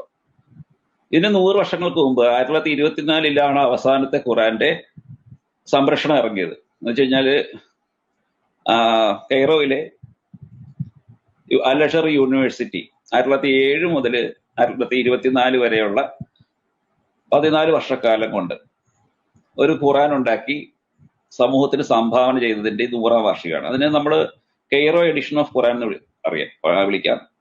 ആ സംശയമുള്ളവർക്ക് ഒന്ന് ഗൂഗിളിൽ പോയി കഴിഞ്ഞാൽ കെയ്റോ എഡിഷൻ എന്ന് പറഞ്ഞാൽ ഒരു വിക്കിപീഡിയ പേജ് തന്നെയുണ്ട്. അതിന് വേറൊരു പേരും കൂടെ ഉണ്ട്, ഫുവാദ് 1ാമൻ എഡിഷൻ എന്ന് പറയുന്ന വേറൊരു പേരും കൂടെ ഉണ്ട്. അതിന്റെ 100ാം വാർഷികം ആഘോഷിക്കുകയാണ്. ഖുറാൻ സംരക്ഷണത്തിന്റെ അവസാന സംരക്ഷണത്തിന് 100ാം വാർഷികമാണെന്ന് ചിലർ അവകാശപ്പെടുന്നുണ്ട്. പക്ഷെ അത് തെറ്റാണ്. 2036 ശരിക്കും നമ്മൾ ഖുറാനിക സംരക്ഷണത്തിന് ശരിക്കുമുള്ള 100ാമത് വാർഷികം വരിക. എന്താ കാര്യം എന്ന് ചോദിച്ചു കഴിഞ്ഞാല് 1936 ഈ 924 എഡിഷനിൽ എന്തൊക്കെയോ പ്രശ്നമുണ്ട് എന്ന് കണ്ടിട്ട് അന്ന് ഫാറൂഖ് രാജാവാണ്, ഫാറൂഖ് 1ാമൻ രാജാവിന്റെ കാലത്ത് രണ്ടാമതൊന്നും കൂടെ എഡിറ്റ് ചെയ്ത് ശരിയാക്കിയെടുത്തു. 936 കെയ്റോ എഡിഷൻ. അന്ന് കെയ്റോ എഡിഷൻ തന്നെയാണ്. ഭരണാധികാരി മാറി, അതുകൊണ്ട് വേറെ ഭരണാധികാരിയുടെ പേരിൽ അറിയപ്പെടുന്നുള്ളൂ. അപ്പൊ അങ്ങനെ ഖുറാന്റെ ഈ നൂറ്റാണ്ടുകൾ തോറുമോ അല്ലെങ്കിൽ പതിറ്റാണ്ടുകൾക്കിടയിലോ ഉള്ള അഡീഷണൽ സംരക്ഷണവും കൂടെ നടത്തി വെച്ചിട്ടാണ് ഇന്ന് ഖുറാൻ 33 വേർഷൻസ് ആയിട്ട്, ഖുറാന്റെ 33 വേർഷൻസ് ആയിട്ട് നിങ്ങളുടെ അടിസ്ഥാന ഗ്രന്ഥം ഷാനുവെ നിലനിൽക്കുന്നത്. വർഷ ഖുറാനും കൊണ്ട് സൗദി അറേബ്യയിൽ പോയി കൂടാ, ഹജ്ജ് കാലാവധി സമയത്ത് പോകാം എന്ന് മാത്രമേ ഉള്ളൂ. ഹഫ്സ് ഖുറാനും കൊണ്ട് മൊറോക്കോയിൽ പോയി കൂടാ എന്നുള്ള നിയമങ്ങൾ നിലവിലിരിക്കുന്നിടത്ത് വന്നിട്ട് നിങ്ങൾ ഖുറാനെ പ്രിസർവ് ചെയ്തു എന്നൊക്കെ പറഞ്ഞാൽ ശരിയാവില്ല. ഒന്നാമത്തത്. പിന്നെ സ്റ്റൈലോമെട്രിക് അനാലിസിസ് എന്നൊക്കെ പറഞ്ഞാൽ ഖുറാന്റെ സ്റ്റൈലൊക്കെ നമുക്ക് അത്യാവശ്യമായിട്ട് അറിയാം. ഗദ്യമാണോ എന്ന് ചോദിച്ചാൽ ഗദ്യമല്ല. പദ്യമാണോ സാറേ? പദ്യവുമല്ല. ഇനി ഇത് രണ്ടും ചേർന്ന എന്തെങ്കിലും സാധനമാണോ? അതായത് അങ്ങനെ ഉണ്ടല്ലോ ഗദ്യ കവിത എന്നൊക്കെ. അപ്പോൾ ഒന്നാമത് മൂപ്പര് പറയുന്നത് 1924 ഖുറാന്റെ സംരക്ഷണം പൂർത്തിയായത് എന്നാണ്. അപ്പൊ അതിനുശേഷമാണ് എന്ത് ചെയ്തത്, മുസ്ലിങ്ങൾക്ക് ഒരു സ്ഥിരത ആയത്. അതുവരെ അവർക്ക് ഭയങ്കര കൺഫ്യൂഷൻ ഒക്കെ ആയിരുന്നു ഉണ്ടായിരുന്നില്ല എന്നതാണ്. അപ്പൊ ഇത് ഞാനെന്താ ബേസിക്കലി പറയുന്നത് വെച്ചാല്, ഇത് ജബ്ബാറിന്റെ ശിഷ്യരാണെന്ന് പറയാനുള്ള കാരണം എന്താ വെച്ചാല്, ഇതിലെ റട്ടറിക്ക് പോലും, അതായത് 100ാമത്തെ വാർഷികം ബർത്ത്ഡേ ആഘോഷിക്കുകയാണ് എന്ന് പറഞ്ഞുകൊണ്ട് 100ാമത്തെ വാർഷികം ആഘോഷിക്കുകയാണ് എന്നത് പോലും കോപ്പി അടിച്ചതാണ്. ആ റട്ടറിക്ക് പോലും, ആ കോമഡി പോലും കോപ്പി അടിച്ചതാണ് എന്നുള്ളതാണ്. അതായത് today is the 100th birthday of the 1924 Cairo edition of the Quran. Okay, to celebrate we are having a birthday party എന്ന് പറഞ്ഞുകൊണ്ട് ക്രിസ്ത്യൻ പണ്ഡിതന്മാർ ഉണ്ടാക്കി വെച്ച ആ കോമഡി പോലും അതേപോലെ യാതൊരു രീതിയിലുള്ള ക്രിറ്റിക്കൽ തിങ്കിങ്ങും ചെയ്യാതെ, യാതൊരു രീതിയിലുള്ള പരിശോധനയും ചെയ്യാതെ അതേപോലെ ഇവിടെ വന്നിട്ട് പ്രസംഗിക്കുകയാണ് ഇത്തരം ആളുകൾ ചെയ്യുന്നത് എന്നുള്ളതാണ്. ഇനി നമുക്ക് എന്താണ് 1924 നടന്ന എഡിക്ഷൻ എന്ന് നമുക്കൊന്ന് നോക്കാം. എന്തായിരിക്കും 1924 നടന്ന സംഭവം എന്താണ് എന്നുള്ളത് നമുക്ക് ജസ്റ്റ് ഒന്ന് നോക്കാം. നമുക്കൊന്ന് ചാറ്റ് ജിപിടിയോട് ചോദിച്ചു നോക്കാം. ചാറ്റ് ജിപിടി നമ്മൾ ചോദിക്കുന്ന ഇത്ര കാര്യമുള്ളൂ: is there anything that has been considered authentic after 1924 Cairo Quran which was previously considered inauthentic or vice versa? അത് നമ്മൾ ബേസിക്കലി ചോദിക്കുന്നത് 1924 മുമ്പ് മുസ്ലിങ്ങൾ ഓതന്റിക് ആയിട്ട് കണ്ട, അതുവരെ അവർ വിശ്വസിച്ച് പോകുന്ന എന്തെങ്കിലും 1924 ശേഷം അവർ ഇൻഓതന്റിക് ആണ് എന്ന് കരുതിയിട്ടുണ്ടോ? അതല്ലെങ്കിൽ നേരെ തിരിച്ച്, അതായത് 1924 മുമ്പ് മുസ്ലിങ്ങൾ അംഗീകരിക്കാത്ത ഒരു സാധനം 1924 ആയപ്പോൾ യെസ്, ഇന്ന് മുതൽ ഇത് ഓതന്റിക് ആണ്, അല്ലെങ്കിൽ ഇത്രയും നമ്മൾ കാലം ഇൻഓതന്റിക് ആണെന്ന് വിചാരിച്ചു, ഇനി ഇത് ഓതന്റിക് ആണ് എന്ന് നമ്മൾ മനസ്സിലാക്കുന്നു. അങ്ങനെയുണ്ടോ? The short answer is no. നേരെ തന്നെ short answer is no. The 1924 Cairo Quran did not declare any previously unauthentic Quran to be authentic. ഇതാണ് ബേസിക്കലി അവിടെയുള്ളത്. ഇനി നമുക്ക് ഗ്രോക്ക് എന്താണ് പറഞ്ഞു നോക്കാം. മേ ബി ചാറ്റ് ജിപിടിക്ക് തെറ്റുപറ്റിയതാണെങ്കിലോ, അല്ലെങ്കിൽ ചാറ്റ് ജിപിടി ഇപ്പം മുസ്ലിങ്ങളുടെ ആളാണെന്നുള്ളൊരു ആരോപണം പൊതുവെ ആരിഫൊക്കെ പറയുന്നുണ്ട്. അപ്പൊ അതുകൊണ്ട് നമുക്ക് ഗ്രോക്കിനോട് ചോദിച്ചേക്കാം. ഗ്രോക്ക് പറയുന്നത്, ഇതേ ചോദ്യം ഗ്രോക്കിനോട് ചോദിക്കുമ്പോൾ ഇതിന്റെ ഓരോ കാര്യങ്ങളും വിശദീകരിച്ചതിന് ശേഷം പറയുന്നത്, no specific Quranic text or manuscripts has been shifted from being considered inauthentic to authentic or vice versa.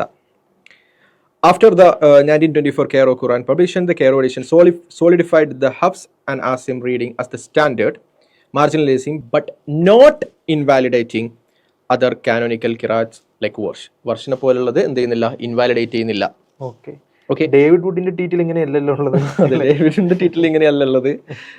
നമ്മളെ ഷിഹാബുദ്ദീൻ മേത്തറും അങ്ങനെയല്ല മനസ്സിലാക്കിയത്. എനിക്കറിയില്ല എന്താണെന്നുള്ളത്. Discoveries like the Sana manuscripts highlight early textual diversity but not led to any reclassification of authenticity, as they are seen pre-Uthmanic or non-canonical Muslim scholars. The standardization process, destruction of variant test has been ensured in the standardization portion and destruction of variant test has been ensured in conjunction with no significant challenges to its authenticity or elevation of previously rejected tests. So basically എന്താണ്, 1924 മുമ്പ് എന്താണോ മുസ്ലിങ്ങൾ authentic ആയിട്ട് വിശ്വസിച്ചത് അത് തന്നെ 1924 ശേഷവും മുസ്ലിങ്ങൾ authentic ആയിട്ട് കരുതിയിട്ടുള്ളൂ. യാതൊരു രീതിയിലുള്ള ഡോക്ട്രിനൽ ചേഞ്ചസും ഉണ്ടായിട്ടില്ല, യാതൊരു രീതിയിലുള്ള വിശ്വാസപരമായിട്ടുള്ള മാറ്റം ഉണ്ടായിട്ടില്ല. പ്രാക്ടിക്കലി എന്ത് ചെയ്തു, ഹഫ്സ് എന്താ മുസ്ലിങ്ങൾ എല്ലാവരും അന്ന് വരെ അംഗീകരിച്ചുകൊണ്ടിരുന്ന കിറായത്തുകൾ, ആ കിറായത്തുകളിൽ ഒരു കിറായത്ത് എന്ത് ചെയ്തു, പ്രിന്റ് ചെയ്തു എന്ന് മാത്രമേ ഉള്ളൂ. ബാക്കി കിറായത്ത് ഇന്നോതന്റിക് ആണെന്ന് ആരും പറഞ്ഞിട്ടില്ല. അതേപോലെ അതിനു മുമ്പ് ഇന്നോതന്റിക് ആണെന്ന് കരുതിയൊന്നും പിന്നെ ഓതന്റിക് ആയിട്ടും ആരും മനസ്സിലാക്കിയിട്ടില്ല. ഒരു മാറ്റവും സംഭവിച്ചിട്ടില്ല എന്നുള്ളതാണ്. ഇസ്ലാമിന്റെ പ്രിസർവേഷനെ ബാധിക്കുന്ന ഒരു മാറ്റവും സംഭവിച്ചിട്ടില്ല. മാറ്റങ്ങൾ സംഭവിച്ചിട്ടില്ല എന്ന് പറഞ്ഞാൽ ഒരു പക്ഷേ അത് കളവായി പോകും എന്നതുകൊണ്ട് നമുക്ക് മാറ്റങ്ങൾ എന്തൊക്കെയാണെന്ന് നമുക്ക് നോക്കാം. ഓക്കെ, ഒന്നാമത്തെ മാറ്റം എന്ന് പറയുന്നത് എന്താണ്, സ്പെല്ലിങ് സ്റ്റാൻഡർഡൈസ്ഡ്. നമ്മൾ ഓൾറെഡി പറഞ്ഞു, എ എന്നുള്ളത് ഇംഗ്ലീഷ് ഭാഷയിൽ 2 രീതിയിൽ എഴുതാവുന്നതുപോലെ അറബിക്കിലും ഒരേ വേർഡുകൾ പല രീതിയിൽ നമുക്ക് എഴുതാൻ കഴിയും എന്നുള്ളതാണ്. അപ്പം ആ എഴുത്തിലെ സ്പെല്ലിങ് ചിലപ്പം ഒന്ന് സ്റ്റാൻഡർഡൈസ് ചെയ്തിട്ടുണ്ടാവും. പക്ഷെ അതും ഇന്ന സ്പെല്ലിങ്, കാരണം സ്പെല്ലിംഗ് ആണ്, കിറായത്താണല്ലോ നമ്മൾ നോക്കുന്നത്. അപ്പം സ്പെല്ലിംഗ് ആണ്, അതും ഒന്ന് ഒതന്റിക് ആണെന്ന രീതിയിലൊന്നും അല്ല ചെയ്യുന്നത്. കാരണം എല്ലാവർക്കും ഒരു സ്പെല്ലിംഗ് ആകുമ്പോൾ അതെന്തായിരിക്കും, ഉപകാരപ്രദമായിരിക്കും. കാരണം ഇപ്പൊ നീ ഒരു ഖുറാൻ വായിച്ചത് ഒരു കിതാബിലായിരിക്കും, അല്ലെങ്കിൽ ഒരു ഖുറാനിലായിരിക്കും. ഞാൻ വേറൊരു ഖുറാനിൽ വായിക്കുമ്പോൾ വേറെ സ്പെല്ലിംഗ് ആണെങ്കിൽ അത് വായിക്കാൻ എനിക്ക് പ്രയാസം ഉണ്ടാവും, കാരണം ഞാൻ ശീലിച്ചു വന്നതായിരിക്കും. അപ്പം സ്വാഭാവികമായും ഇത് സ്റ്റാൻഡർഡൈസ് ചെയ്ത് കഴിഞ്ഞാൽ നീയും ഞാനും വായിക്കുന്നത് ഒരേ എ വെച്ചിട്ടാണെങ്കിൽ അത് നിനക്കും വായിക്കാൻ എളുപ്പമായിരിക്കും, എനിക്കും വായിക്കാൻ എളുപ്പമായിരിക്കും. അത് സ്കൂളുകളിൽ പഠിപ്പിക്കുമ്പോൾ കുട്ടികൾക്ക് പഠിക്കാൻ എളുപ്പമായിരിക്കും. അത്തരം പ്രാക്ടിക്കൽ റീസൺസ് അതിനുണ്ടാവും. അതേപോലെ മറ്റൊന്നാണ് shape of the letters. Okay. അക്ഷരങ്ങളുടെ ഷേപ്പ്, അതായത് ഇപ്പോൾ ബാ എന്ന് എഴുതുന്നത് ഇങ്ങനെ എഴുതാം, വേണമെങ്കിൽ കുറച്ച് നീട്ടി എഴുതാം, അങ്ങനെ പല രീതിയിൽ എഴുതാൻ കഴിയും. ഫോണ്ട് മാറ്റാൻ കഴിയും. അതേപോലെ പേജിന്റെ അലൈൻമെന്റ്, ചിലപ്പം എന്താണ് ഒരു പേജിൽ 16 ലൈനായിരിക്കും മുമ്പത്തെ ഖുർആനിലുണ്ടാവുക, പിന്നെ അത് 15 ആക്കിയിട്ടുണ്ടാവും. ചിലപ്പോൾ മുമ്പുള്ള ഖുർആനുകൾ അല്ലെങ്കിൽ 1924 മുമ്പ് എഴുതപ്പെട്ട ഖുർആനുകൾ അല്ലെങ്കിൽ പ്രിന്റ് ചെയ്ത അല്ലെങ്കിൽ എഴുതിയ ഖുർആനുകളിലൊക്കെ എന്തായിരിക്കും ചിലപ്പം 17 പേജോ 15 ലൈനോ 16 ലൈനോ അങ്ങനെയൊക്കെ ഒരു പേജിൽ എത്ര ലൈൻ ഉണ്ടാകും എന്നത് സ്റ്റാൻഡേർഡൈസ് ചെയ്താൽ ഓക്കെ ഇനി മുതൽ 15 ലൈന്. ഇതുകൊണ്ടാണ് ഇപ്പോൾ നിങ്ങളൊരു ഖുർആൻ മനഃപ്പാടമാക്കിയ ഒരു സ്ഥലത്ത് അല്ലെങ്കിൽ അവരോട് പറയാണ് 30ാമത്തെ പേജിൽ 2ാമത്തെ വരി വായിക്കാൻ പറഞ്ഞാൽ അവർ വായിക്കും. അല്ലെങ്കിൽ 420ാമത്തെ പേജിൽ 2ാമത്തെ വരി വായിക്കാൻ പറഞ്ഞാൽ അവർ വായിക്കും. പക്ഷേ ഇത് വായിക്കാൻ പറ്റുന്നത് എന്തുകൊണ്ടാണ്? എല്ലാം ഒന്നായതുകൊണ്ടാണ്. അതെ, ഒരേ റെഫറൻസ് നമുക്ക് പറയാൻ കഴിയും. റെഫറൻസ് പറയാൻ പറയുന്നത് എല്ലാം ഒന്നായതുകൊണ്ടാണ്. ഒരു പക്ഷേ 1924 മുമ്പുള്ള ഒരു ഖുർആൻ എടുത്തിട്ട് 40ാമത്തെ പേജിൽ 3ാമത്തെ വരി വായിക്കാൻ പറഞ്ഞാൽ അത് വായിക്കുന്നത് വേറൊന്നായിരിക്കും. കാരണം അവിടെ എന്തായിരിക്കും ലൈനിൽ വ്യത്യാസം ഉണ്ടാവും. അതൊരു വ്യത്യാസമാണ്, ഈ അലൈൻമെന്റിൽ വന്നിട്ടുള്ള ഒരു ചേഞ്ച് വ്യത്യാസമാണ്. അത് നമ്പർ ഓഫ് ലൈൻസ്. അത് 1924 മുമ്പ് ഒരു പേജിൽ ചിലപ്പോൾ 1934 മുമ്പിൽ ഒരു 10 ഖുർആൻ ഉണ്ടെങ്കിൽ ആ 10 ഖുർആനിലും ഒരു പേജിൽ ചിലപ്പം ഒരു ഖുർആനിൽ 10 വരിയായിരിക്കും, വേറെ ഖുർആനിൽ 15 വരിയായിരിക്കും, വേറെ ഖുർആനിൽ 16 വരിയായിരിക്കും എങ്കിൽ അതെല്ലാം ഒരേപോലെ 15 വരിയാക്കുക. അങ്ങനെ ഒരു സ്റ്റാൻഡേർഡൈസേഷൻ ചെയ്തു എന്നുള്ളതാണ്. അപ്പം വരികൾ മാറിയാൽ ചിലപ്പം ഖുർആന്റെ പ്രിസർവേഷൻ മാറുമായിരിക്കും അല്ലേ, നമുക്കറിയില്ല. ഓക്കെ, അപ്പൊ ഷേപ്പ് ലെറ്ററിന്റെ ഷേപ്പ് മാറിയാൽ മാറുമെന്ന് നമുക്കറിയില്ല. പിന്നെ പേഴ്സണൽ മിസ്റ്റേക്സ് ഉണ്ടാകാം. അപ്പോൾ സ്ക്രൈബൽ എറേഴ്സ് നമ്മൾ പറയും. അത് പ്രിന്റിംഗ് ആണെങ്കിൽ ഓർത്തോഗ്രാഫിക് എറേഴ്സ് ഉണ്ടാവും. അതിപ്പം പാരായണം ചെയ്യുമ്പോൾ എറേഴ്സ് ഉണ്ടാവും. അപ്പം നമ്മൾ കുട്ടികൾ പാരായണം ചെയ്യുന്ന സമയത്ത് ഉസ്താക്കന്മാർ തിരിച്ചു കൊടുക്കുന്ന നമ്മൾ കാണാറുണ്ട്. ഓക്കെ, അതൊന്നും പ്രിസർവേഷനെ ബാധിക്കില്ല. ഓക്കെ, അപ്പൊ നിങ്ങൾക്ക് വേണമെങ്കിൽ ഇപ്പം സ്ക്രീനിൽ ഒരു വീഡിയോ നിങ്ങൾക്ക് കാണാം. ومن يكفر بآيات الله فأولئك هم الخاسرون الذين آتيناهم الكتاب يتلونه حق تلاوته أولئك يؤمنون به ومن يكفر به فأولئك هم الخاسرون. വലിയ പണ്ഡിതൻ ഖുർആൻ ഓതുന്ന സമയത്ത് ചെറിയൊരു അബദ്ധം പറ്റുന്നതും അദ്ദേഹത്തിന്റെ ഉസ്താദ് തിരുത്തി കൊടുക്കും, അല്ലെങ്കിൽ മറ്റൊരു പണ്ഡിതൻ അത് തിരുത്തി കൊടുക്കുന്നതും. ഇവിടെ നമ്മൾ മനസ്സിലാക്കേണ്ടതെന്ന് വെച്ചാൽ ഇവിടെ നമ്മൾ പറയുന്നത് കുത്ത് പോലും അല്ലെ, കുത്ത് കോമ മാറിയില്ല, കുത്ത് മാറില്ല. കാരണം അദ്ദേഹം ഒരു കുത്ത്, അതായത് കൂട്ടി യോജിച്ച് ഓതേണ്ടത് വിട്ടു ഓതിയത് കൊണ്ടാണ് എന്തത് തിരുത്തുന്നത്. അങ്ങനെ ചെറിയൊരു തിരുത്ത് പോലും എന്ത് ചെയ്യുന്നില്ല, ടോളറേറ്റ് ചെയ്യാതെ പണ്ഡിതന്മാർ തിരുത്തുന്നുണ്ട് എന്നുള്ളതാണ്. ഇത് ഒരു പേഴ്സണൽ മിസ്റ്റേക്ക് ആണ്. അത് എന്ത് ചെയ്യില്ല, ഖുർആന്റെ പ്രിസർവേഷനെ ബാധിക്കില്ല. ഖുർആന്റെ പ്രിസർവേഷനെ ബാധിക്കില്ല, കാരണം അതിൽ നമുക്കറിയാം ഇത് മിസ്റ്റേക്ക് ആണെന്നത് കറക്റ്റ് ആണെന്ന് നമുക്കറിയാം. ഓക്കെ, ഹഫ്സ് അങ്ങനെയാണ് ഓതേണ്ടതെന്ന് നമുക്കറിയാം. അതങ്ങനെ ഓതാതിരുന്നപ്പോൾ ആ പണ്ഡിതൻ തിരുത്തി എന്നുള്ളതാണ്. അത്തരം പേഴ്സണൽ മിസ്റ്റേക്സ് ഉണ്ടാവാം, പക്ഷെ അതൊന്നും ഓതൻസിറ്റിയോ പ്രിസർവേഷൻ ഒരു രീതിയിലും ബാധിക്കുന്നില്ല. പിന്നെ മൂപ്പര് അവിടെ കൊണ്ട് നിർത്തുന്നില്ല. മൂപ്പര് പറയുന്ന 1924 അബദ്ധം പറ്റി, അതിനുശേഷം എന്ത് ചെയ്തു, 1936 പിന്നെയും തിരുത്തി എന്നാണ് പറഞ്ഞത്. അപ്പൊ 1936 എന്താ തിരുത്തിയത് എന്ന് നമുക്ക് ഒന്ന് നോക്കാം. ഓക്കെ, ഒന്ന് typographical differences, font changes. The 1936 edition used slightly bolder and cleaner Naskh typefaces to improve legibility, especially for public reading in mosques. Font മാറ്റി, അതാണ് പ്രിസർവേഷനെ ബാധിക്കുന്ന difference. Line breaks and pagination, പേജും അതിൻ്റെ ലൈൻ ബ്രേക്സ് ഒക്കെ മാറ്റി, അഥവാ എവിടെയൊക്കെയാണ് ഒരു ലൈൻ എവിടെ എൻഡ് ചെയ്യുന്നു എന്ന കാര്യങ്ങൾ മാറ്റി. Spacing, the more consistent spacing between letters, words and verses in 1936 edition. അതായത് അക്ഷരങ്ങൾക്കിടയിലുള്ള സ്പേസ് ഒന്ന് കൂട്ടുകയും കുറയ്ക്കുകയും ചെയ്തു, കുറച്ചും കൂടി അസ്തറ്റിക് ആക്കി എന്നുള്ളതാണ് ബേസിക്കലി പറയുന്നത്. അതേപോലെ പറയുന്ന വേറൊന്നാണ് എസ്തറ്റിക് ഡിഫറൻസസിൽ പറയുന്ന ബോർഡേഴ്സ്.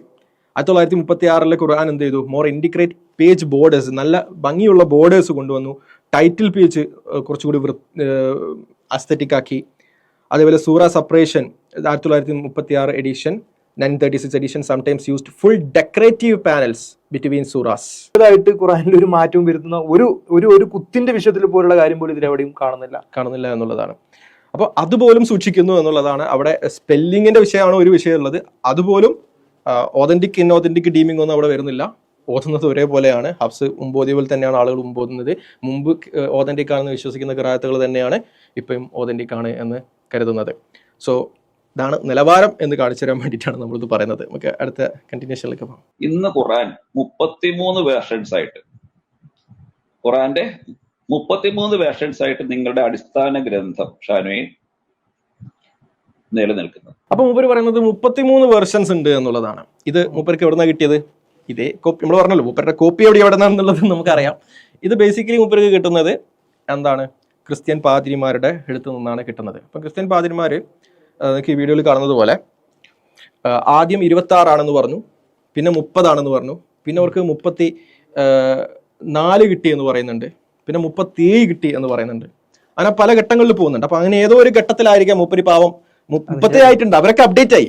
അപ്പൊ മൂപ്പര് ഇപ്പോഴും 33 നിൽക്കുകയാണ്. അപ്പോൾ 33 കിട്ടി എന്നാണ് ബേസിക്കലി അദ്ദേഹം പറയുന്നത്. പക്ഷെ ചെറിയൊരു പ്രശ്നമുണ്ട്. കാരണം ഇവർ ഭയങ്കര ഉലൂമുൽ ഖുർആനൊക്കെ, ജബാർ പറഞ്ഞത് ഉലൂമുൽ ഖുർആനൊക്കെ പഠിച്ച വലിയ ആളുകളാണ്. അറബി അറിയാത്തതുകൊണ്ടുള്ള പ്രശ്നമാണ്. കാരണം ആ 33 റിപ്പീറ്റേഷൻ ആണ്. അതായത് 30 ഇവർ പറയുന്ന 33 ഖുർആൻ അല്ലെങ്കിൽ 26 ഖുർആൻ എന്ന് പറഞ്ഞിട്ട് ഇവർ പബ്ലിഷ് ചെയ്തത് ഒരേ ഖുർആന്റെ ചട്ട വ്യത്യാസമായിരുന്നു. അഫ്കോഴ്സ് ശരിയാണ്, വ്യത്യസ്ത ഖിറാഅത്തുകളുണ്ട്. പക്ഷെ ഈ 33 എന്നുള്ള കണക്ക് ചട്ട 2 ഖുർആന്റെ ചട്ട മാറിപ്പോയപ്പം പറ്റിപ്പോയ ഒരു അബദ്ധമാണ്. ആ അബദ്ധം മേലാൽ പറയാതിരിക്കുക എന്നുള്ളതാണ്. കാരണം ഒരു ഖുർആനും എന്താ പറയാ 33 എണ്ണം ഇവർ അല്ലെങ്കിൽ 26 എണ്ണം ഇവർ കൊണ്ടുവരുന്നതിൽ മിക്കതും എന്താണ് ചട്ട വ്യത്യാസം ഉണ്ട് എന്നുള്ളതാണ്. അതിന്റെ മോഡൽസിൽ, ഡിസൈൻസിൽ, അതിന്റെ ഹെഡിങ്ങിലും വ്യത്യാസം ഉണ്ട് എന്നുള്ളതാണ്. ഒരേ ഖുർആൻ തന്നെയാണ്. ലൈക്ക് 33 ഒന്നാണെന്നല്ല പറയുന്നത്. ഈ 33 എന്നുള്ള കണക്ക് എക്സാഗ്രേറ്റഡ് ആണ്. പിന്നെ ഖിറാഅത്തുകളുടെ ഡിഫറൻസ് നമ്മൾ ഓൾറെഡി പറഞ്ഞു കഴിഞ്ഞു. അത് പ്രിസർവേഷൻ രീതിയിലും ബാധിക്കില്ല എന്നുള്ളത് നമ്മൾ ഓൾറെഡി തെളിയിച്ചും കഴിഞ്ഞു. 33 എന്നുള്ള കണക്കൊക്കെ 26, 33 എന്നുള്ള കണക്ക് അത് അറബി അറിയാത്ത കുറെ ഉലൂമുൽ ഖുർആൻ പഠിച്ച ആളുകളുടെ മണ്ടത്തരമാണ്. അത് കയ്യിൽ വെച്ചാൽ മതി എന്നാണ് വിഷയത്തിൽ പറയാനുള്ളത്. വർഷ ഖുർആനും കൊണ്ട് സൗദി അറേബ്യയിൽ പോയി കൂടാ, ഹജ്ജ് കാലാവധി സമയത്ത് പോകാം എന്ന് മാത്രമേ ഉള്ളൂ. ഹഫ്സ് ഖുർആനും കൊണ്ട് മൊറോക്കോയിൽ പോയി കൂടാ എന്നുള്ള നിയമങ്ങൾ നിലവിലിരിക്കുന്നിടത്ത് വന്നിട്ട് നിങ്ങൾ ഖുർആനെ പ്രിസർവ് ചെയ്തു എന്നൊക്കെ പറഞ്ഞ അതാണ്. അപ്പോൾ വർഷ ഖുർആനും കൊണ്ടൊന്നും ചെയ്യാൻ പറ്റില്ല. സൗദി അറേബ്യയിൽ പോയിക്കൂടാ, മൊറോക്കോയിൽ വർഷം കൊണ്ടും പോയിക്കൂടാ. അപ്പൊ അതിൽ നിന്ന് മൂപ്പർ എന്താ പറയാ, ഇങ്ങനെയൊക്കെ നിലനിൽക്കുന്ന സമയത്ത് നിങ്ങൾ എന്ത് ചെയ്യാൻ പാടില്ല, പ്രിസർവ് ചെയ്തു എന്ന് പറഞ്ഞ് വരാൻ പാടില്ല എന്നാണ് മൂപ്പരുടെ വാദം. അപ്പൊ ഇവിടെ ഈ മൊറോക്കോയുടെ വിഷയം എടുത്തു കഴിഞ്ഞാലും സൗദിയുടെ വിഷയം എടുത്തു കഴിഞ്ഞാലും ഇവരാരും മറ്റ് ഖിറാഅത്ത് വേർഷൻസ് ഉണ്ട് എന്നുള്ളതിനെ റിജക്ട് ചെയ്യുന്നല്ല. അങ്ങനെ ഉണ്ട് എന്നുണ്ടെങ്കിൽ ഇവരെന്താണ് ചെയ്യേണ്ടത്? അങ്ങനെയുള്ള ഒരൊറ്റ ക്ലെയിമെങ്കിലും അറ്റ്ലീസ്റ്റ് ഒരു ബ്ലോഗിൽ നിന്ന് ഇവർ സാധാരണ എടുക്കുന്ന ഈ ഒരു നിലവാരമില്ലാത്ത എവിഡൻസ് ഉണ്ടല്ലോ, അതുപോലെ ഇവർക്ക് കോട്ട് ചെയ്യാൻ പറ്റാതിരിക്കുന്നത് അങ്ങനെ ഒന്നും ഇല്ല എന്നുള്ളത് കൊണ്ടാണ്. മാത്രമല്ല അങ്ങനെയൊക്കെ ഉണ്ടെന്നുണ്ടെങ്കിൽ മുസ്ലിം ലോകത്ത് അത് പിന്നെ നമ്മൾ ആരും അറിയാതിരിക്കാന്ന് പറഞ്ഞ ഒരു സാധ്യതയില്ലാത്ത കാര്യമല്ല. അല്ല, ഇവര് ബേസിക്കലി പറയുന്നുണ്ട് ഈ ഹജ്ജിന്റെ കാലഘട്ടത്തിൽ ഹജ്ജിന്റെ കാലത്ത് പ്രത്യേകമായിട്ട് ഇത് വാലിഡിറ്റി വരുമോ? ഇല്ലല്ലോ. ഹജ്ജിന്റെ കാലത്ത് പ്രത്യേകമായിട്ട് ഓതൻസിറ്റി വരില്ലല്ലോ. അത് ഇത് കേൾക്കുന്നവർ ഇതുപോലെ മണ്ടന്മാരാണെന്നുള്ളതാണ് പറയുന്നത്. ഇത് കാരണം ഇതിനെക്കുറിച്ച് വേറെ ഒന്നിലേക്കും പോണ്ട, കോമൺ സെൻസ് മാത്രം ഉപയോഗിച്ച് ചിന്തിച്ചു കഴിഞ്ഞാൽ മതി. ഇവർ മറ്റുള്ളവരെ ഒന്നും നെഗേറ്റ് ചെയ്യുന്നില്ല. പിന്നെ എന്തുകൊണ്ടായിരിക്കും ഇതെന്ന് ചിന്തിച്ചു കഴിഞ്ഞാൽ അതിന് പ്രാക്ടിക്കൽ ആയിട്ടുള്ള റീസൺസ് ഉണ്ടാവും. ഉദാഹരണത്തിന് ഒരു ഭാഗത്തുള്ള ആളുകൾ ഈ 7 ഖിറാഅത്തും പിന്നെ ഒരു പള്ളിയിൽ ഉണ്ടാവുകയാണ്, അതല്ലെങ്കിൽ ഒരു പ്രദേശത്ത് ഉണ്ടാവുകയാണെന്നുണ്ടെങ്കിൽ അത് സ്വാഭാവികമായിട്ടും കൺഫ്യൂഷൻസ് ഉണ്ടാകാം. അല്ലെങ്കിൽ ഇമാമിനിടയിലും പിന്നെ കേൾക്കുന്ന ആളുകൾക്കിടയിലും ഉള്ള ചെറിയ കൺഫ്യൂഷൻസുകൾ ഉണ്ടാകാതിരിക്കാൻ ഒരു പ്രത്യേക സ്ഥലത്തിനെ യൂണിഫൈ ചെയ്ത് സ്റ്റാൻഡർഡൈസേഷൻ എന്ന് പറയുന്നത് അതാണ്. അതെ, ബേസിക്കലി ഒരു സ്റ്റാൻഡേർഡ് മോഡൽ അവതരിപ്പിക്കുക എന്നുള്ളത്. അതാണ് ഞാൻ പറഞ്ഞത്. ഇപ്പം ഞാനും ഷാഹുലും കൂടിയിട്ട് ഒരു ഉസ്താദിന്റെ അടുത്ത് പഠിക്കാൻ വേണ്ടി പോവുകയാണ്. പഠിക്കാൻ വേണ്ടി പോകുന്ന സമയത്ത് ഷാഹുൽ കൊണ്ടുവരുന്നത് ഖുറാനും ഞാൻ കൊണ്ടുവരുന്ന ഖുറാനും വ്യത്യസ്തമാണ് എങ്കിൽ ഞാൻ ഇതിൽ 35-ാമത്തെ പേജ് എടുക്കാൻ പറയുന്നു, ഷാഹുലിനോട് എടുക്കാൻ പറയുന്നു. ഷാഹുൽ വായിക്കുന്നത് വേറെ, ഞാൻ വായിക്കുന്നത് വേറെ ആയിരിക്കും. അല്ലെങ്കിൽ ഷാഹുലിനോട് കാണാപ്പാടം പഠിച്ചു ഞാൻ വരുമ്പോൾ എന്നോട് കാണാപ്പാടം പഠിച്ചു ഞാൻ രണ്ട് പേജ് തന്നെ ആയിരിക്കും. അപ്പോൾ ഈ പേജ് നമ്പേഴ്സ് പോലും അലൈൻ ചെയ്താലാണ് ഈ മെമ്മറൈസേഷൻ പ്രോസസ്സും മറ്റു കാര്യങ്ങളൊക്കെ സ്മൂത്ത് ആയിട്ട് നടക്കുള്ളൂ. അതിന് വേണ്ടിയിട്ടാണ് ബേസിക്കലി എന്ത് ചെയ്യുന്നത്, ഇത്തരം പ്രാക്ടിക്കൽ റെസ്ട്രിക്ഷൻസ് വെക്കുന്നത്. ഒരു പ്രദേശത്ത് മുഴുവൻ യൂണിഫൈ ചെയ്യുന്നു, ഒരു സ്റ്റാൻഡേർഡിലേക്ക് കൊണ്ടുവരുന്നു എന്നുള്ളൂ. ഒരു പ്രദേശത്ത് അത് യൂണിഫൈ ചെയ്യുന്നു, സ്റ്റാൻഡേർഡൈസ് ചെയ്യുന്നു എന്നുള്ളതിന്റെ അർത്ഥം മറ്റുള്ളതിനൊക്കെ റിജക്ട് ചെയ്യാണെന്ന് ബുദ്ധിയുള്ളവർക്കും കിട്ടൂല. പക്ഷെ ഇതുപോലുള്ള, അതായത് ഇങ്ങനെ ചെറിയിപ്പിക്കുക ചെയ്ത് തെറ്റിദ്ധരിപ്പിക്കാൻ പറ്റുമെന്നുള്ള ചെറിയ സാധനങ്ങൾ ഇത് കേൾക്കുന്ന ഒരാൾ എന്താ വിചാരിക്കുക? ഇത് കേൾക്കുന്ന ഒരാൾ വിചാരിക്കുന്നതാണ് സൗദി അറേബ്യയിൽ ഇന്നോതന്റിക് ആണ്. പിന്നെ ഈ ലഹരി മരുന്നുമായിട്ടൊക്കെ പിടിക്കപ്പെട്ടാൽ പ്രശ്നം ഉണ്ടാവില്ല, അതുപോലത്തെ എന്തോ ഒരു പ്രശ്നമാണെന്നുള്ള പോലെയാണ് ഇതൊക്കെ അവതരിപ്പിക്കുന്നത്. നിങ്ങൾ മനസ്സിലാക്കേണ്ടത് നിങ്ങളോട് ഉദ്ദേശിക്കുന്നത് സൗദി അറേബ്യയിൽ ഹഫ്സ് ഖുർആൻ മാത്രമേ അംഗീകരിക്കുള്ളൂ, ബാക്കി ഖുർആനുകളെല്ലാം ഇൻവാലിഡ് ആണ്, ഇന്നോതന്റിക് ആണ് എന്നാണ് സൗദി വിശ്വസിക്കുന്നത് എന്നാണ് നിങ്ങൾ പറയുന്നത് എങ്കിൽ അത് പച്ചക്കള്ളാണ്. ഉളുപ്പില്ലാതെ നിങ്ങൾ പറയുന്ന പച്ചക്കള്ളമാണ്. അതല്ല നിങ്ങൾ ഉദ്ദേശിക്കുന്നത് അവരെല്ലാം ഓതന്റിക് ആണെന്ന് കരുതുന്നുണ്ട്. മൊറോക്കോ ഓതന്റിക്കായി കരുതുന്നതെല്ലാം സൗദി അറേബ്യയും ഓതന്റിക് ആയിട്ട് കരുതുന്നുണ്ട്. മൊറോക്കോ ഇന്നോതന്റിക്കായി കരുതുന്നതെല്ലാം സൗദി അറേബ്യയും ഇന്നോതന്റിക്കായി കരുതുന്നുണ്ട്. ഫോർ പ്രാക്ടിക്കൽ റീസൺസ് അവർ രണ്ടുപേരും 2 സ്റ്റാൻഡർഡൈസേഷൻ ഫോളോ ചെയ്യുന്നു.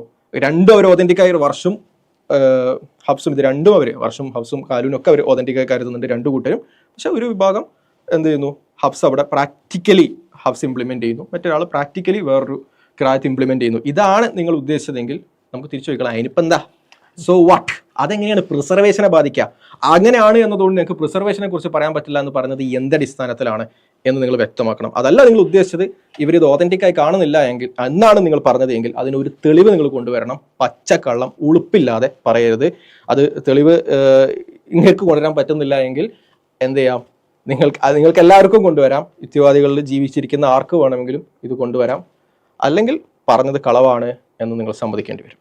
അപ്പോൾ വലിയ റിസർച്ച് നിലവാരത്തിൽ ഇവർ കൊണ്ടുവരുന്ന സാധനങ്ങളുടെ നിലവാരമില്ലായ്മ എത്രത്തോളം ഉണ്ട് എന്നുള്ളതാണ്. ഇത് പലപ്പോഴും പിന്നെ നമ്മൾ നോക്കിയാൽ അറിയാം, ഇവർ ഈ യൂസ് ചെയ്യുന്നത് അല്പമെങ്കിലും പിന്നെ സാധാരണക്കാരായിട്ടുള്ള ആളുകൾ, രണ്ടാമതൊന്ന് ഇതിൻ്റെ ആഴത്തിൽ പരിശോധിക്കാൻ ചിലപ്പോൾ നിൽക്കാൻ കഴിയാത്ത ആളുകൾ, അങ്ങനെയുള്ള ആളുകളെയൊക്കെ പറ്റിക്കാൻ കഴിയുന്ന ഇത്തരത്തിലുള്ള ദുർബലമായിട്ടുള്ള ചെറിയ പിക്കിങ്ങുകളിലൂടെയൊക്കെയാണ് ഇത്തരത്തിലുള്ള നുണകൾ ഉണ്ടാക്കി വിടുന്നതാണ്. ഈ വിഷയത്തെക്കുറിച്ച് ഒരു പ്രാഥമിക വിവരമുള്ള എന്താണ് ഖിറാഅത്ത്, എന്താണ് അഹ്റഫ്, ഇത് പ്രിസർവേഷനെ ഒരു രീതിയിലും ബാധിക്കില്ല. ഇത് മുസ്ലിങ്ങൾ 1-ാം തീയതി മുതൽ പറഞ്ഞുകൊണ്ടിരിക്കുന്ന ഇസ്ലാമിക് ട്രഡീഷനിൽ അല്ലെങ്കിൽ ഉലൂമുൽ ഖുർആനിലൊക്കെ വളരെ ബേസിക്സ് ആയിട്ട് പഠിപ്പിക്കുന്ന കാര്യമാണ് എന്ന് അറിയുന്ന ഒരാളെ സംബന്ധിച്ചിടത്തോളം ഈ ജബ്ബാറിൻ്റെയും അതേപോലെ ഷിഹാബുദ്ദീൻ മേത്തറിൻ്റെയൊക്കെ പ്രസംഗം കേട്ടാൽ ഇവർ രണ്ടുപേരും 2 കോമാളികളാണെന്നും ഇവർ കുറേ സർക്കസുകാരെടുത്തും അഥവാ ക്രിസ്ത്യൻ പാതിരിമാർ എടുത്തു നിൽക്കുന്ന മണ്ടത്തരാണെന്നും ഈസിലി മനസ്സിലാവും. അതെ, രണ്ടുപേരും ഇരുന്ന് മണ്ടത്തരങ്ങൾ പറയുന്നത് അതിനകത്തുള്ളൂ. പക്ഷേ ഈ ഒരു ബേസിക് കാര്യം പോലും അറിയാത്ത ഒരാളെടുത്താണ് ഇത് പോകുന്നത് എങ്കിൽ സ്വാഭാവികമായും, കാരണം ഖിറാഅത്തിനെ കുറിച്ച് അറിയാത്ത ഒരാളെടുത്താണെങ്കിൽ അവിടെ ഒരു കൺഫ്യൂഷൻ ഉണ്ടാക്കാൻ അത് ഇട നൽകും.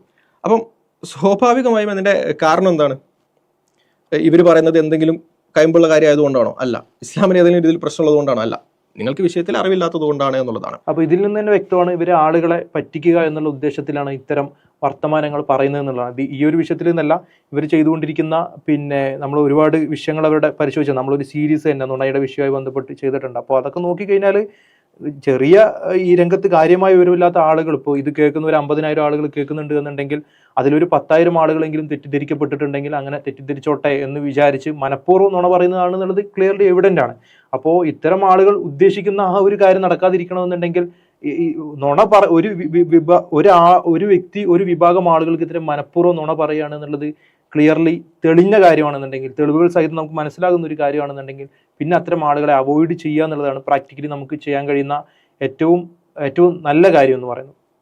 അതെ, ഇപ്പോൾ 1924-ലെയും 36-ൻ്റെയും ഖുർആൻ്റെ ഇടയിലുള്ള ഡിഫറൻസ് എന്ന് പറയുന്നത് സ്പേസ് വിട്ടതാണ്, അല്ലെങ്കിൽ അതുപോലുള്ള ഡിഫറൻസസ് ആണ് അവ രണ്ടും തമ്മിലുള്ളത് എന്ന് മനസ്സിലാക്കുന്ന ഒരാളെ സംബന്ധിച്ചിടത്തോളം ഇങ്ങേരുടെ വാക്ക് കേട്ടാൽ ഏതാ മണ്ടൻ എന്നേ ചോദിക്കുള്ളൂ. പക്ഷെ അതേ സമയത്ത് അത് അറിയാത്ത ഒരാളാണെങ്കിൽ അയാൾക്ക് ഒരു പക്ഷേ ശുഭാഹത്ത് കയറാം. സോ ഇതാണ് നമ്മൾ പറയുന്നത്. പലരും ചോദിക്കാറുണ്ട്, ഇവർ മണ്ടന്മാരാണെങ്കിൽ, ഇവർ പറയുന്നത് മണ്ടത്തരമാണെങ്കിൽ പിന്നെ ആളുകൾ കേൾക്കുന്നതിൽ എന്താണ്? കാരണം അവർ കേട്ടിട്ട് ഇത് മണ്ടത്തരാണെന്ന് മനസ്സിലാക്കുമല്ലോ. ഇത് മണ്ടത്തരാണെന്ന് മനസ്സിലാക്കുന്നത് ഈ ബേസിസ് അറിയുന്ന ആൾക്കാണ്. ഇത് സ്പേസിംഗ് ആണ് ഈ ഡിഫറൻസ് എന്ന് മനസ്സിലാക്കുന്ന ആളാണ് ഏതായി പൊട്ടർ എന്ന് ചോദിക്കുള്ളൂ. അല്ലാത്തവൻ ഒരു പക്ഷേ ശുഭാഹത്ത് ഉണ്ടാവാം. അപ്പോൾ സ്വാഭാവികമായും ആ ബേസിസ് അറിയാത്ത ആളുകൾ കാണരുത് എന്നാണ് പറയുന്നത്. അത് അവർ മണ്ടന്മാരല്ലാത്തതുകൊണ്ടോ അവർ പറയുന്നത് മണ്ടത്തരം അല്ലാത്തതുകൊണ്ടോ അല്ല. ആ മണ്ടത്തരം മനസ്സിലാക്കണമെങ്കിൽ ഈ വിഷയത്തിൽ പ്രാഥമിക വിവരം വേണം എന്നതുകൊണ്ടാണ്. അപ്പോൾ അതറിയാത്ത ആളുകൾ ആ വിഷയത്തിൽ അറിവ് നേടുക. അറിവ് നേടിയിട്ട് അവിടെ പോകുമ്പോൾ നിങ്ങൾക്ക് പൊട്ടിച്ചിരിക്കാനുള്ള വകുപ്പ് ഇവർ തരുന്നതാണ്.